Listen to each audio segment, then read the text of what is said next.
ठीक है।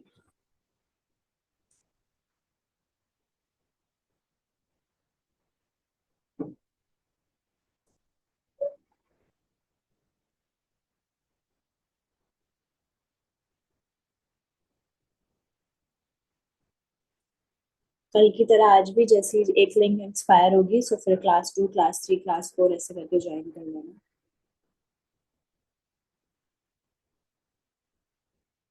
ओके। तो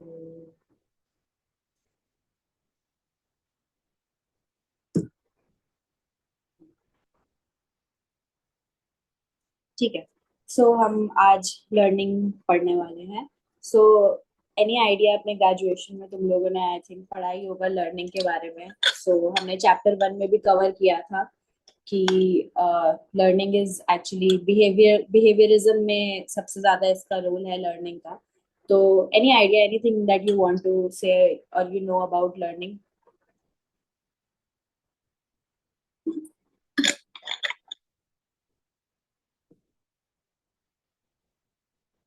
लर्निंग बेसिकली उसका डेफिनेशन है, and then different types of learning, जैसे बहुत सारे थ्योरीज के according classical conditioning, operant conditioning, then modelling, hmm बहुत सारे, मतलब learning basically as behaviourism said कि जो भी प्रॉब्लम्स या फिर whatever there is going on in your real life is because of learning, जो मतलब डिफरेंट तरीके से हो सकती है।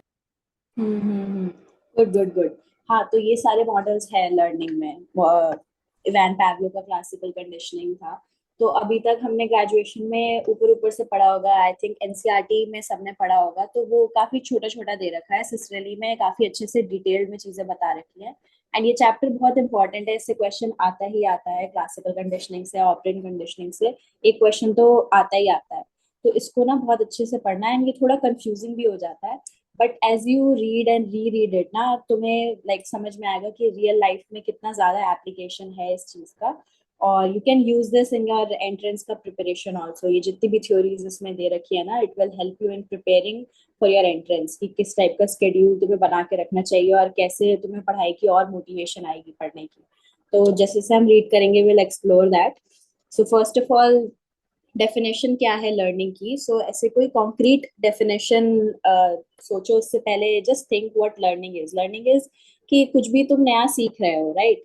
कुछ भी तुम कर रहे हो, कुछ भी तुम्हारे एनवायरनमेंट में हो रहा है, जो तुम अपने मेमोरी में रजिस्टर कर रहे हो, दैट्स लर्निंग। सो जो इसकी ऑफिशियल डेफिनेशन है, that is learning is any relatively permanent change in behaviour brought about by experience और प्रैक्टिस। ठीक है। लर्निंग जरूरी नहीं है कि सिर्फ प्रैक्टिस से हो, लर्निंग एक्सपीरियंस से भी हो सकती है। जैसे हम चैप्टर में आगे जाके लेटेंट लर्निंग के बारे में पढ़ेंगे। बेसिकली एक्सपीरियंस है, कि आप कुछ, जरूरी नहीं है कि आप कुछ जबरदस्त सीखना चाहो तभी सीखोगे। कभी कभी दूसरों को देख के भी यू लर्न थिंग्स, राइट? कि मम्मी को कुकिंग करते हुए देख के यू अंडरस्टैंड कि हाँ, कुकिंग कैसे होती है। या anything that you see in your environment, अपने फ्रेंड को नोट्स बनाते हुए देख के maybe you learn something कि नोट्स कैसे बनते हैं। ड्राइंग करते हुए किसी को देखोगे, यू लर्न कि अच्छा, okay, you draw things like that. So that's latent learning. That things that you learn but you're not very much aware about until you actually perform it. Okay. तो आगे पढ़ेंगे इसके बारे में डिटेल में, confuse होने की जरूरत नहीं है अभी। बेसिकली यही है कि learning is any relatively permanent change. तो यहाँ पे ये लिखा हुआ है कि इट इज परमानेंट चेंज, नहीं लिखा हुआ है, यहाँ पे लिखा हुआ है रिलेटिवली परमानेंट चेंज, जिसका मतलब है fact that when people learn anything some part of brain physically changes. ठीक है।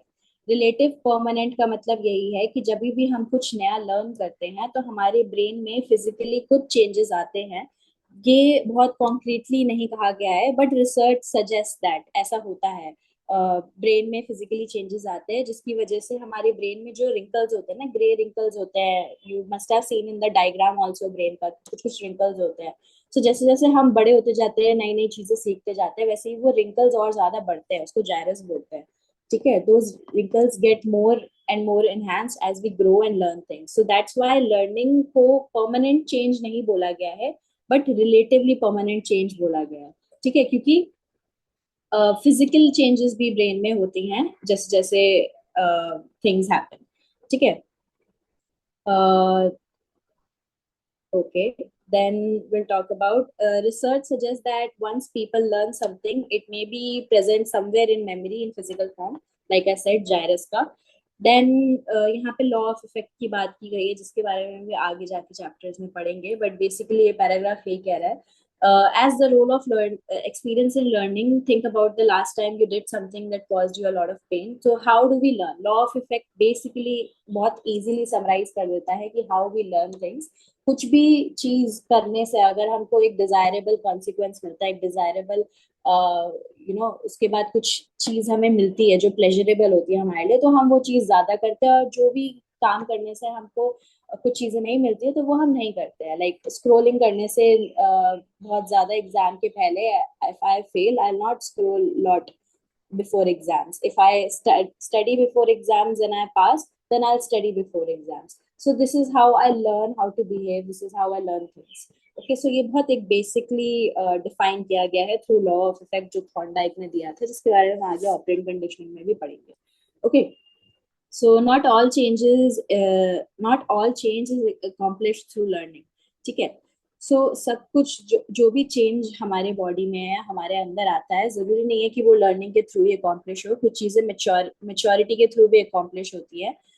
जैसे कि लाइक हमारी हाइट इंक्रीज होना, राइट, या फिर हम the way we learn to walk. ठीक है, we don't learn to walk, it's just कि हमारी बॉडी की एक सर्टेन मेच्योरिटी पीरियड हो गई है, हमारे मसल स्ट्रांग हो गए हैं, हमारा बॉडी का ग्रोथ ऐसा हो गया है कि अब हम वॉक कर सकते हैं. ठीक है, so these all factors are not something that we learn, but it is in our genetic blueprint.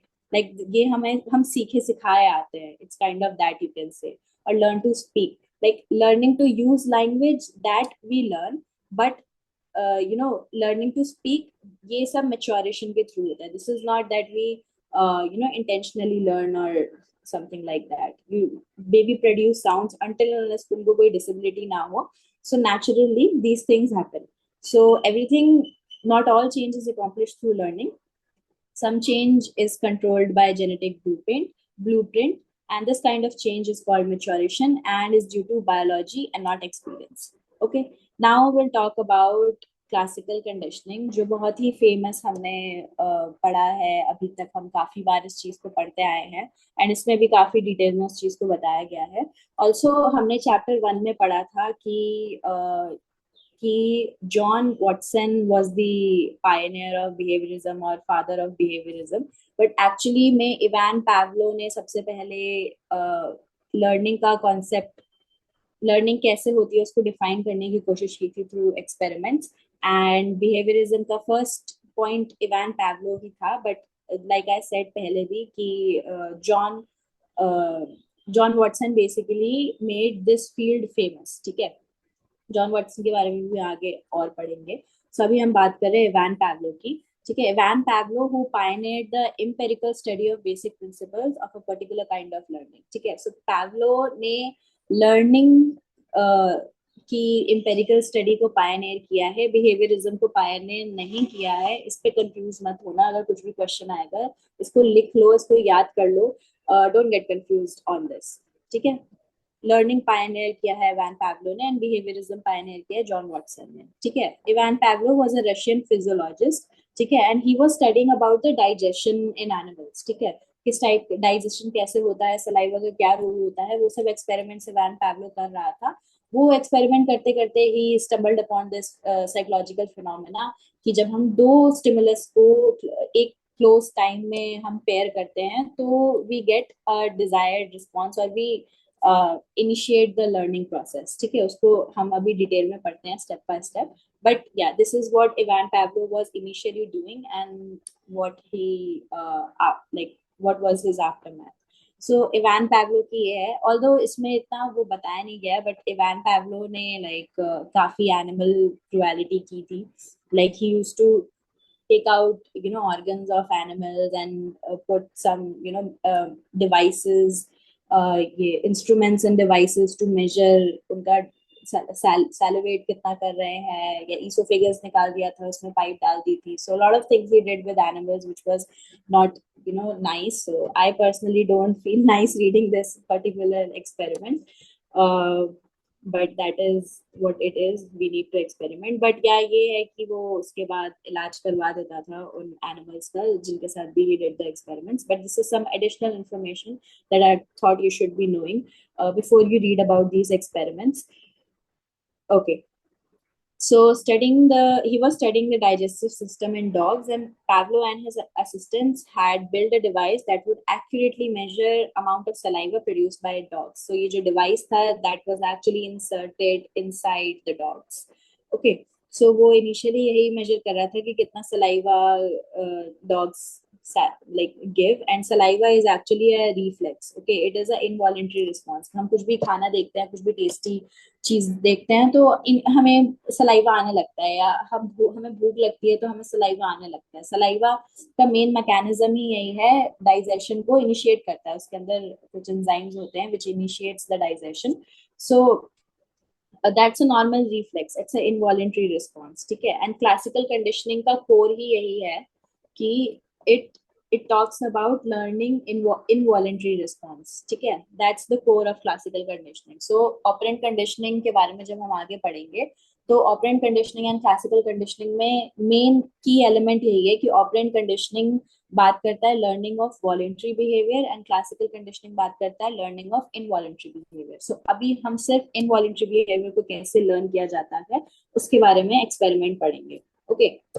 So reflex is an unlearned involuntary response that is not under a person, control, or choice, right? So involuntary, of course, it's not my choice that I should be doing, like my heart rate increase or my, breathing patterns. Okay, I cannot, control it, right?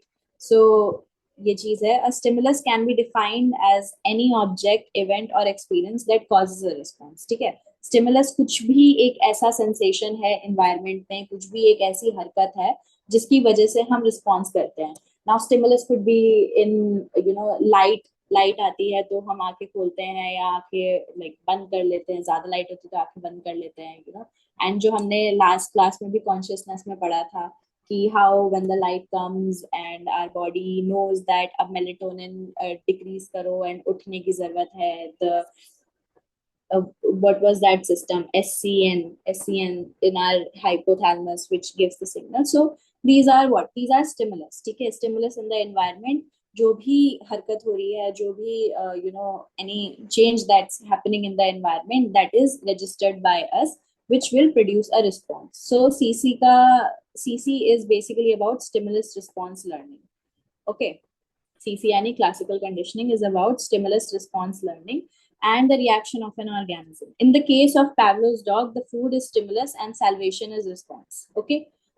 Food जो आता था, जो dog था उसके पास जैसे ही उसको food मिलता था या फूड की साइट भी होती थी तो डॉग यूज्ड टू स्टार्ट सैलिवेटिंग. ठीक है. उसके मुंह से सलाइवा आने लगता था. So this was stimulus and response. So the food था that was an unconditioned stimulus, क्योंकि अभी तक उसको कंडीशन नहीं किया था, वो बहुत नेचुरल था. और जो सैलिवेशन था दैट वाज अनकंडीशनड रिस्पॉन्स. ठीक है. उसको भी सैलिवेशन को भी कंडीशन नहीं किया था, वो एक इनवॉलंटरी रिफ्लेक्स था, right? So Pavlov soon discovered that dogs began salivating when they weren't supposed to be salivating. Some dogs would start salivating when they saw a lab assistant bringing their food. Okay, तो उसने ये चीज देखी कि जब dogs को सैलिवेट नहीं भी करना था, लाइक अभी उन्होंने खाना स्टार्ट भी नहीं किया है, but they are salivating just at the sight of food. So इसी के through he realise that maybe there is some kind of learning that's happening, and उसने अपनी स्टडी का फोकस शिफ्ट कर दिया एंड उसने अपनी स्टडी का नाम क्लासिकल कंडीशनिंग रख दिया. Learning to elicitate an involuntary reflex-like response to a stimulus other than original natural stimulus that naturally produce the response. ठीक है. तो उसको जैसे ही ये चीज समझ में आ गई कि सिर्फ फूड की साइड से भी डॉग सैलिवेट कर रहा है, तो फूड की side is not a natural stimulus, food खाना इज द नेचुरल स्टिमुलस. सो अगर फूड की साइड से भी एक इनवॉलंटरी रिफ्लेक्स हो रहा है तो मैं और भी चीजें इसके साथ पेयर कर सकता हूँ जिसकी वजह से इनवॉलंटरी रिफ्लेक्स हो. ही thought it like that. So elements of classical conditioning में हो जाएगा चार चीजें हैं बेसिकली, यहाँ से देखते हैं। Uncondition stimulus, uncondition response, condition stimulus, uncondition response. ठीक है, सो ये दोनों हैं, it's like see it as innocent. ठीक है, these both are innocent, this is something that's naturally occurring. ठीक है, anything that's naturally occurring, and this is something artificial. ठीक है, and this is something you know trained, this is something learned, this is man made, okay, this is okay। So ये चीज है। so unconditioned stimulus initially was food। ठीक है, an unconditioned response was salvation। then what did Ivan Pavlov did, he made he, यहाँ पे word use है matrimony का, so just see it as bell। ठीक है, हमने जिसे एनसीईआरटी में भी पढ़ा है, because it's a easier word to say, bell। he what he did, he उसने बेल बजाई एंड देन फूड प्रेजेंट किया। ओके, सो अब डॉग को पता चल गया कि जैसे ही बेल बजेगी इसका मतलब है कि फूड आने वाला है। तो डॉग ने क्या किया, बेल के साउंड पे ही सैलिवेट करना स्टार्ट कर दिया। तो जो बेल था दैट वाज कंडीशन स्टिमुलस, यानी bell is a artificial stimulus जिसको एक अनकंडीशन स्टिमुलस के साथ पेयर किया गया बार बार। ओके, और condition response was salivation. Now uncondition response and condition response दोनों सेम थिंग ही है, बस कॉन्टेक्स्ट अलग है, बिकॉज पहले वो चीज नेचुरली हो रही थी और अनकंडीशन स्टिमुलस के साथ हो रही थी, और अब वो चीज मेड है, वो चीज लर्न है और वो कंडीशन स्टिमुलस के साथ हो रही है। ठीक है, सो ये डिफरेंस है अनकंडीशन रिस्पॉन्स एंड कंडीशन रिस्पॉन्स में। इस चीज को एकदम क्रिस्टल क्लियर रखना, इस क्लास के बाद इसको पूरा अच्छे से खुद से रीड आउट करना, so you will get a good understanding of it as well. तो इस पे क्वेश्चन आता है, बहुत ऐसे क्वेश्चन आ जाते हैं, लाइक कॉन्सेप्ट बेस्ड क्वेश्चन आ जाते हैं कि कुछ ऐसे फोबिया का इंसिडेंट निकाल के दे देंगे and they will ask you कि बताओ इसमें ऑपरेंट कंडीशनिंग है कि classical conditioning. Situation based question आते हैं, ऐसे डायरेक्ट नहीं आते हैं कि कंडीशन स्टिमुलस क्या है बताओ या अनकंडीशन स्टिमुलस क्या है बताओ। तो इसीलिए you need to have a clear understanding कि ये चीज क्या होती है और कैसे किसी भी सिचुएशन में अप्लाई होता है। Okay, so unconditional stimulus like I said naturally occurring होता है, अनलर्न्ड होता है, and ordinary leads to involuntary response. An unconditional response is that genetic wiring in nervous system. ठीक है, इनवॉलंटरी रिफ्लेक्स है, ये ऑटोमेटिक है। ठीक है, अभी कुछ भी छेड़छाड़ नहीं है इसके साथ। कंडीशन स्टिमुलस इज जब उसने वो बेल को एसोसिएट करना शुरू कर दिया अनकंडीशन स्टिमुलस के साथ। ठीक है, so bell initially was a neutral stimulus. ठीक है, बेल सिर्फ अगर जब तक कंडीशनिंग हैपन नहीं हुई थी उससे पहले बेल सुनाया जाता अगर डॉग को, तो डॉग का कोई रिस्पॉन्स नहीं होता, राइट। बट बेल सुनाया गया, देन फूड दिखाया गया, and then like dog started salivating, so dog eventually figured out कि बेल का मतलब है कि अब फूड आने वाला है। So initially bell was neutral stimulus, and afterwards it became a condition stimulus because उसको न्यूट्रल स्टिमुलस को बार बार पेयर किया गया अनकंडीशन स्टिमुलस के साथ to produce condition stimulus. So this will look like neutral stimulus plus unconditioned stimulus is equals to conditioned stimulus। Got it? कुछ doubt होगा so please बीच में मुझे रोक के पूछ लेना। Now condition response is again salivating. ठीक है, बेल के बाद जो भी रिस्पॉन्स आया which is salivation, that's condition response which we actually want. We want ना कि जैसे ही बेल की साउंड सुनाई दे वैसे ही सैलिवेशन हो, so that's condition response. Then हाँ, this I already explain you कि इनिशियली न्यूट्रल रिस्पॉन्स जो था it has no sense, but जैसे न्यूट्रल रिस्पॉन्स को अनकंडीशन रिस्पॉन्स के साथ पेयर किया गया तो एक कंडीशन स्टिमुलस निकल के आया जिसकी वजह से कंडीशन रिस्पॉन्स आया। तो इस पूरी प्रोसेस को हम कहते हैं acquisition. Acquisition is when learning is happening, like a person or a being is acquiring learning।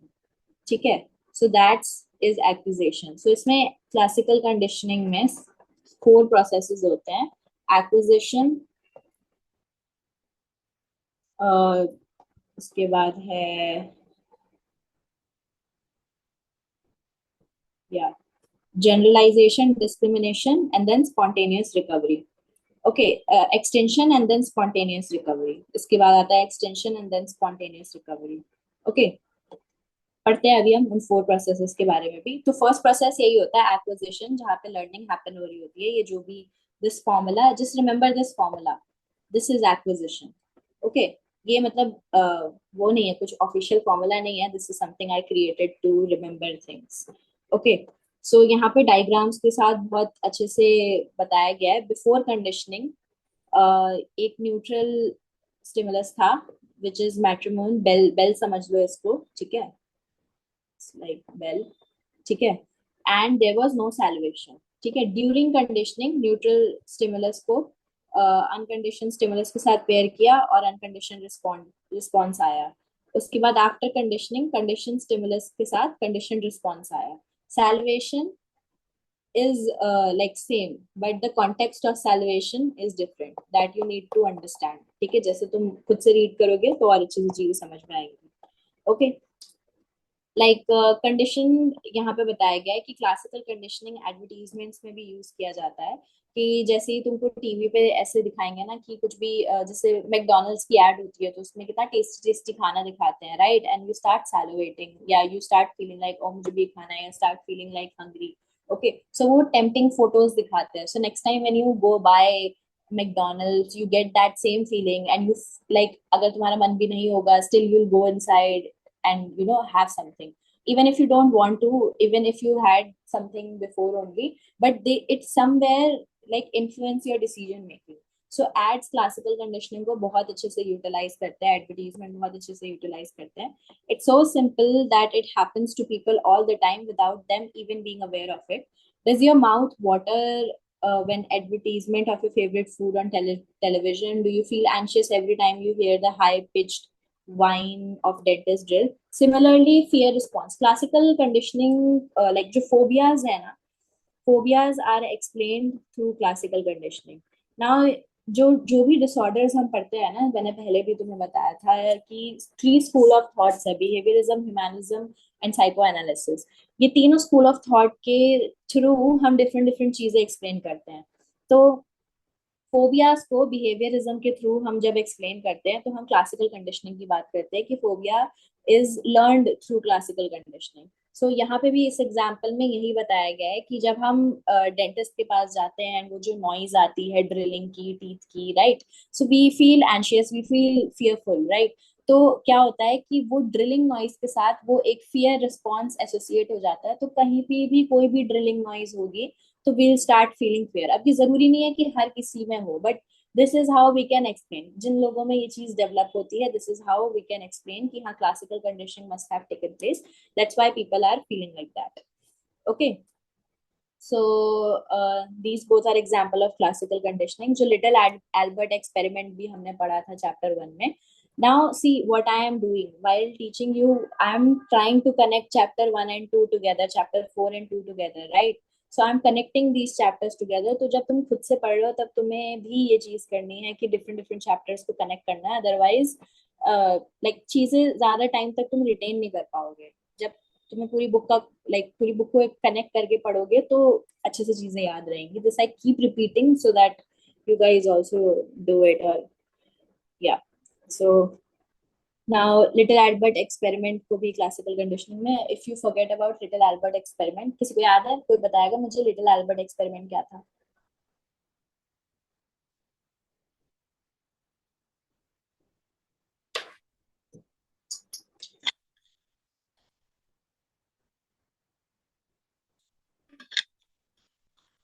Okay, I tell you. Little Albert experiment वो वाला था जहाँ पे एक छोटे बच्चे को एक बहुत लाउड नॉइस के साथ एक हैमस्टर को पेयर किया गया था, व्हाइट रैबिट था आई गेस, व्हाइट रैबिट को पेयर किया गया था। एंड जब भी वो लाउड नॉइस होती थी तब वो व्हाइट रैबिट देखता था, तो eventually that kid started feeling afraid of that white rabbit, and साथ ही साथ कुछ भी व्हाइट फरी चीजें होती थी उससे भी उस बच्चे को डर लगने लगता था, ठीक है। So that is what little Albert experiment is, and that is what they were doing, like they were performing classical conditioning on little Albert. जो little Albert, like अभी हम इस चैप्टर में भी आगे और अच्छे से पढ़ेंगे उसके बारे में। So this was it. There were few basic principles about the process of CC, ठीक है। These principles are very important. इस पे भी एनटीए पे क्वेश्चन आता है, इसका अच्छे से पता होना चाहिए तुमको क्या है, like concept clarity होनी चाहिए। So classical conditioned response, conditioned stimulus must come before the unconditioned stimulus. Okay. सो ये चीज बेसिकली ये कह रहा है कि जो भी तुम स्टिमुलस को कंडीशन करना चाह रहे हो, यानी जो बेल को तुम कंडीशन करना चाह रहे हो, वो अनकंडीशन स्टिमुलस के पहले आना चाहिए। ठीक है, बेल जो है वो फूड दिखाने के बाद नहीं रिंग करना चाहिए, फूड दिखाने से पहले रिंग करना चाहिए, ताकि एक एक्सपेक्टेंसी क्रिएट हो। ठीक है, बिकॉज जैसी बेल बजेगी द डॉग विल एक्सपेक्ट कि अब फूड मिलेगा, राइट। बट अगर फूड मिलने के बाद बेल बजाओगे तो that will be of no use, that information will be of no use to dog. ठीक है, that will be just some phenomena happening for the dog. That's why the class conditioned stimulus should always come before the unconditioned response. ठीक है, तो ये चीज like dating life में भी लोग यूज करते हैं। अगर इसको तुम अपनी रियल लाइफ से या अपने किसी भी आसपास फ्रेंड जिसका कुछ टॉक्सिक रिलेशनशिप हो, उससे तुम वो कर सकते हो कि जैसे ही like maybe people who are used to talking to that one person at night, जैसे ही रात होने लगी कि पीपल विल स्टार्ट एक्सपेक्टिंग कि हाँ वो मुझे टेक्स्ट करेगा, मुझे टेक्स्ट करेगा, बट वो टेक्स्ट नहीं करता है, राइट। तो like you know that expectancy turns into negative feeling and eventually you're losing sleep and stuff like that. So क्या है, रोज किसी का एक टाइम पे बात करना, that's also classical conditioning. You start expecting it, right? दो वो involuntary response नहीं है, but you know emotions are attached to it. हम आगे जाके emotional conditioning की भी बात करेंगे, so it's kind of related. Okay, so the conditioned stimulus and unconditioned stimulus must come very close together in time. ठीक है, तो यहाँ पे कौन सा प्रिंसिपल यूज हुआ है? Can you guys guess? Chapter 1 से कौन सा school of thought is used here in this line? Two things two things happen together in space and time is perceived as one. इस लाइन का ये मतलब है कि दो चीजें जब एक साथ होती हैं, सेम टाइम में होती है, तो वी स्टार्ट एक्सपेक्टिंग कि वो चीजें साथ में ही होगी। उन दोनों चीजों को वन देख लेते हैं। लाइक अगर हम देखें कि ओके दो बेस्ट फ्रेंड्स हैं क्लास में, हमेशा साथ में बैठते हैं, तो अगर मैंने एक को देख लिया तो आई थिंक कि हाँ दूसरा वाला भी यहीं कहीं आसपास बैठा होगा, will perceive it as one. Okay, two things that happen close together in space and time is perceived as one. ये किसका प्रिंसिपल है बताओ? चैप्टर 1 से है। Gestalt. Yes, yes, good. So ये गेस्टॉल्ट का प्रिंसिपल यहाँ पे अप्लाई होता है। सो you see what I'm doing, finding relations between topics. So yeah, so this is gestalt का principle and no more। और ये जो दो चीज condition response and uncondition, condition stimulus and uncondition stimulus है, ये 5 सेकंड के अंदर अंदर होना चाहिए, इससे ज्यादा टाइम नहीं लेना चाहिए, अदरवाइज एसोसिएशन ठीक से नहीं बैठेगा, या like there will like few minutes का अगर गैप होगा तो एक्सपेक्टेंसी कम होगी। सो एसोसिएशन ठीक से नहीं बैठेगा, लिंक ठीक से नहीं बैठेगा, so that will be of no use, तब classical conditioning won't take place. तो 5 सेकंड से कम का टाइम होना चाहिए, then the classical conditioning will take place. The neutral stimulus must be paired with unconditioned stimulus several times. ये नहीं है कि एक दो बार हुआ तो classical conditioning will happen. नहीं, neutral stimulus को unconditioned stimulus के साथ, यानी बेल को फूड के साथ बार बार पेयर करना पड़ेगा, तब जाके वो कंडीशन स्टिमुलस बनेगा। अगर एक दो बार करके सोचोगे कि हाँ लर्निंग क्यों नहीं हो रही, तो वो नहीं होती। सिमिलरली जब तुम भी पढ़ने जाते हो, एक बार कोई टेक्स्ट रीड करके if you think I remember everything, you won't, उसको बार बार पढ़ना पड़ेगा। सो this is what's happening here also. And conditioned stimulus is usually some stimulus that is distinctive or stands out from the competitive stimulus. तो अगर like I'm saying कि food है, तो food के साथ bell pair किया है, तो ये दोनों चीजें completely different है, right? इनके बीच में कोई relation नहीं है, तब जाके we can say कि हाँ कुछ हुआ है यहाँ पे, some learning has took place। ठीक है, बट अगर मैं फूड के साथ स्पून स्पून वो कर दूं विच आर क्लोज टुगेदर कि अच्छा अगर स्पून कोई लेके आ रहा है तो मतलब फूड ला ही रहा होगा, वी एक्सपेक्ट इट ना, because these both things are very much related to each other. तो classical conditioning has taken place, we can not say that. So दोनों चीजें डिस्टिंक्टिव होनी चाहिए। ठीक है, नाउ स्टिमुलस जनरलाइजेशन. सो पहला पहला प्रोसेस जो था वो एक्विजिशन था. ठीक है. दूसरा process is generalization. Stimulus generalization and discrimination. तो जब हम दो चीजों को साथ में पेयर करते हैं ना, सो व्हाट हैपेंस, पहले तो जनरलाइजेशन हो जाता है. तो न्यूट्रल स्टिमुलस से सिमिलर जितने भी स्टिमुलस होते हैं, वी स्टार्ट थिंकिंग कि हाँ ये सेम ही होगा. कि अगर ये बेल की साउंड है तो कोई भी म्यूजिक की साउंड भी बजेगी तो विल थिंक कि हाँ फूड आएगा. ठीक है. जैसे कि लिटिल एल्बर्ट के साथ भी हुआ कि उसको कंडीशन तो वाइट रैबिट के साथ किया था, but it he started feeling afraid of white, furry pillows or furry coats. ठीक है. जो भी व्हाइट रैबिट से रिजेम्बलेंस होगा. So what's that, that's generalization. जो एक्चुअल स्टिमुलस है उसके जैसे दिखने वाले और स्टिमुलस के साथ भी you the person is giving a same response. Okay. So the tendency to respond to stimulus that is similar to original condition stimulus is called stimulus generalization. I hope stimulus generalization is clear.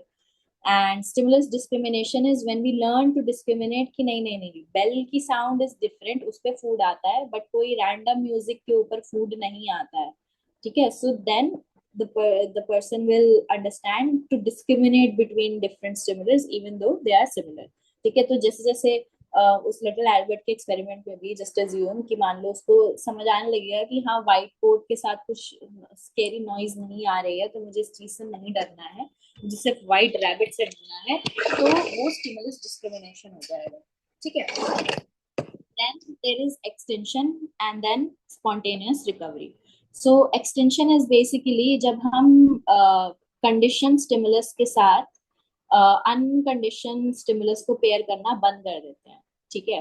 सो एक point के बाद like bell दिखाने से वो dog सैलिवेट तो कर रहा है, बट कब तक करेगा, उसको फूड देना तो पड़ेगा ना. फूड नहीं दोगे अगर बेल के साथ तो eventually it will understand, the dog will understand that हमेशा जब बेल बजती है तब फूड नहीं आता है. वो कभी होता था बट अब नहीं होता है. सिमिलरली लाइक जब हम लोग मूव ऑन भी करने की कोशिश करते हैं किसी से, सो दे सी कि हाँ ठीक है एक टाइम पे रात को मैं बात करता था करती थी बट अब मैं नहीं करूंगी because that person is gone, that person is not there. So धीरे धीरे क्या होता है, बिहेवियर का एक्सटेंशन होने लग जाता है.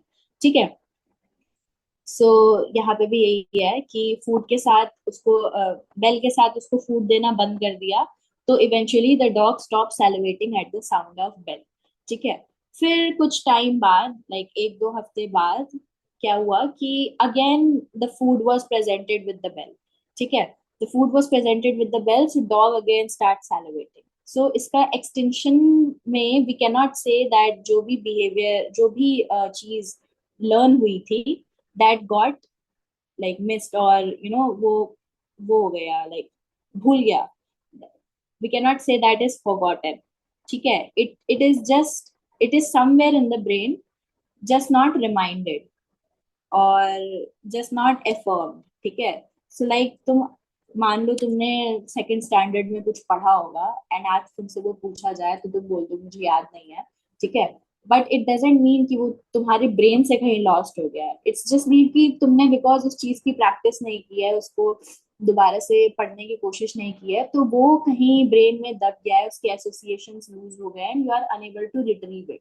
ठीक है. So any behaviour, anything that you learn can not be unlearn. Basically extension में इवान पैवलो का यही कहना था. यहाँ पे यहाँ लिखा है ना, learning is any relatively permanent change in behaviour. The fact the fact is that once people learn something it's impossible to unlearn it. People can learn new things that replace it or lose their way in the memory but it is still there. ठीक है. तो अगर हम dating से भी इसको अगर relate करेंगे, so people move on. It doesn't mean that they forgot that one person or they forgot the feeling that they had with one person. They might have that feeling with another person. ठीक है. They might have another person in their life now. ठीक है. और they might have suppressed the memory of that person but they remember it all. Everybody remembers it all. So move on का मतलब ये नहीं होता है कि तुम भूल ही जाओ उस इंसान को. It's just learn to live without them वाली thing हो जाती है. So this is what extension means. And spontaneous recovery, this is how we explain spontaneous recovery also. जो मैंने बोला कि अगेन अगर लाइक बेल के साथ अगर फूड देना बंद कर दिया और 2 हफ्ते बाद फिर से फूड दिया बेल के साथ, तो dog will again start salivating it. तो again the dog will remember कि नहीं, मुझे इसके साथ सैलिवेट करना है। So that spontaneous recovery. So this is actually proof कि we do not forget anything, or we do not forget, we do not unlearn anything, we just forget it, or we lose its way along, like lose it just lose its way, but we can remember it again if it happens again. ठीक है? So remember, learning is relatively permanent. The conditioned response is suppressed or inhibited by the lack of association with unconditioned stimulus. This inhibition weakens especially if the original conditioned stimulus has not been present for a while. In spontaneous recovery, the conditioned response can briefly reappear when original conditioned stimulus returns, although the response is usually weak and short-lived. ठीक है? So even though spontaneous recovery में वो response होगा दोबारा, but it is weak and short-lived. ठीक है? उतनी intensity से नहीं होगा, but होगा. So this is that. यहाँ पे ये ग्राफ है, बहुत फेमस ग्राफ है, जो तुम अपने सेमेस्टर एग्जाम्स में जहाँ भी तुम्हें क्लासिकल कंडीशनिंग लिखने की जरूरत है वहां यूज कर सकते हो। So acquisition is CS plus US, that is condition stimulus with uncondition stimulus. उन दोनों को प्लस करते हैं तो हमारा एक्विजिशन होता है लर्निंग